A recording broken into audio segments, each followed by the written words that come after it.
ఒకటి మాత్రమే ప్రశాంత్ కిషోర్ ఏ విధంగా చెప్తాడు, కేకే సర్వే అనే వాళ్ళు ఏ విధంగా చెప్తారు, లేకుంటే అశ్విని దత్ అనేతను ఏ విధంగా చెప్తాడు 160 అని చెప్పేసి. ఎందుకంటే ప్రజల నాడి ఎవరికి దొరకలేదు, అందలేదు అనేది వాస్తవం.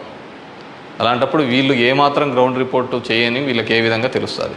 వన్ థింగ్ ఏదైనప్పటికీ కూడా నేను కొన్ని పత్రికల్లో వచ్చిన ఆర్టికల్స్, అదేవిధంగా మిగతా దానిలోకి వచ్చిన ఆర్టికల్స్ని దృష్టిలో ఉంచుకొని మీ ముందు కొన్ని ఉదాహరణలు తీసుకొని రావదలుచుకున్నాను. ఇక్కడ చూసినామంటే తమిళనాడు రాష్ట్రంలో తిరువల్లూరు నియోజకవర్గంలో ఇది పార్లమెంట్ వైజ్గా నేను చెప్తున్నాను,